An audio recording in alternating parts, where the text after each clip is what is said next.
We are here in Houston, Texas, live on location with the legendary Necro Butcher. Necro, you're in town here for a double shot of Loco Wrestling. Back to your Texas roots, so to say. How does it feel being back, and what's your experience been like with Loco Wrestling so far? Well, I started here in '97. Years ago. Houston was the best. Dallas was the best place to go for publicity because they had TV, but Houston was the biggest crowds. So this is place Texas All Star in Humble, Texas was one of the first places wrestling larger crowds. So there's a lot of good memories in this town. I used to live here. A lot of good memories. And how does it feel to be back now? And this is not your first time here. You've been at Loco Wrestling before here in Houston. What do you feel about the product there and how they're continuing that Texas tradition? Well, they've got a lot of talented wrestlers, that's for sure. There's a lot of, they have a good reputation with the wrestlers that got, guys want to come here, so it's a good locker room. One of your trainers and proteges, Black Bart, recently passed away. What can you tell us about Black Bart? How he trained you, and your memories of him? I could tell a lot of stories. I remember the first time I went to the sport. Well, I began. I was a pretty big tape trader, and I was sending. One time, I was getting weekly All Japan and New Japan TV on VHS. And I was sending these tapes to guys that were wrestling and training at the Sportatorium. So you have a little bit of a friendship developing when you're mailing these tapes to the same people with the same address, and you have a little bit of email communication. So I don't know how he got my number or anything, or what I said to make him want this number, but he called me out of the blue.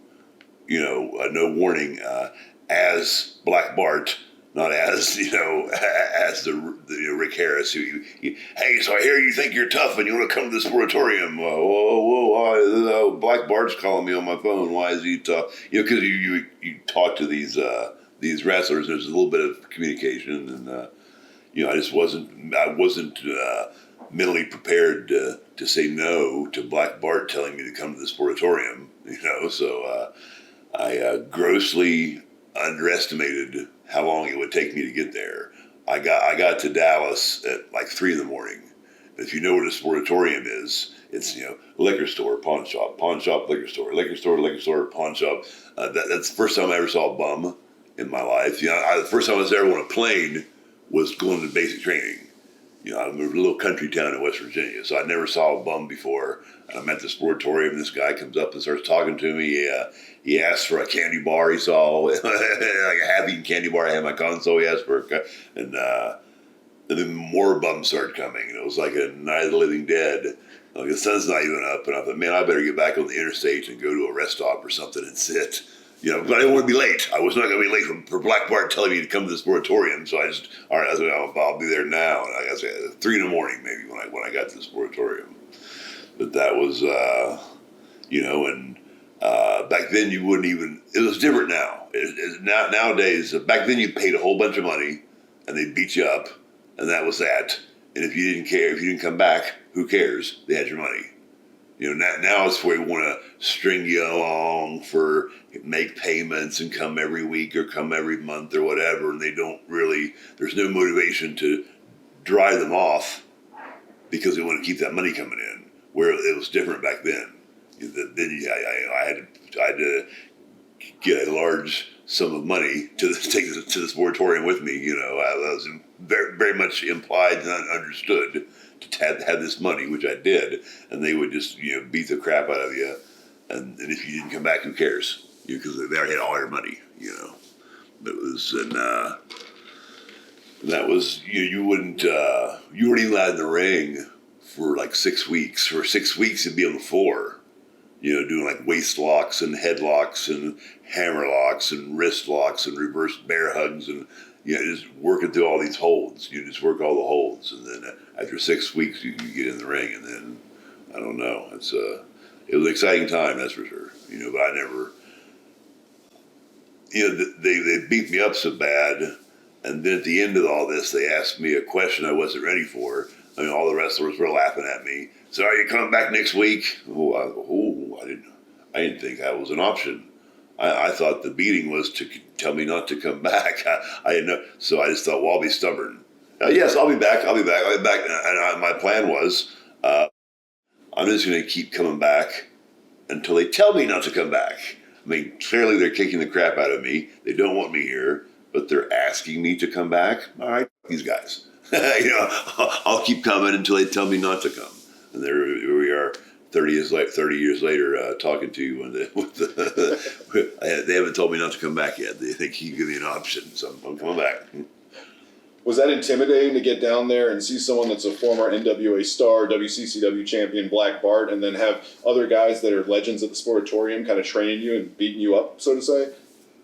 I remember the last match at the Sportatorium. I tore the ring down for the last time. For the last time we ever tore the ring down, and it was because every week for training, in addition to paying money as well, I'd bring Bart a 24-pack of Natural Light, and that was every week for a year. I brought him Natural Light, and I remember when we tore the ring down for the Sportatorium for the last time, he said, "Dylan, I need you to bring 2 cases of beer next week." And I did. He drank 2 cases of beer the day we tore the ring down for the last time. Now, I was a wrestling fan, so I knew the history and the prestige of the Sportatorium. So I think the building was more intimidating than the man. The man was intimidating, don't get me wrong. I'm not saying the man was not intimidating, but the building was even more intimidating to me anyway. And the aura of that place, the history. Yeah. Did you have, what kind of other former world-class stars were around at the time? I mean, I know like the Von Erichs had pretty much passed on at this point. And, Kevin would come around once every a couple of years. You wouldn't hardly see him. Just like, and it wouldn't be wrestling. It'd be like I get a book, I think, stuff like that, like autographs and stuff like that. But he was no longer wrestling at that point. But there was a lot of guys. The Iceman Parsons was there. Iceman was one. He was like the top heel was Iceman. Bill Irwin was there. Mike Davis was always there. Terry Garvin, like the Beast, or the Beauty and the Beast gimmick. Oh, Terry Garvin. The champion was Mike Blackheart, which is years later I saw like some kind of horrible beating with Spivey and Vicious. That everybody saw that. That was like the champion of the Sportatorium. that guy that they beat up, Dan Spivey and Sid Vicious beat up. That was the champion of the Sportatorium. That guy. How did that? What was he trying to prove that? No clue.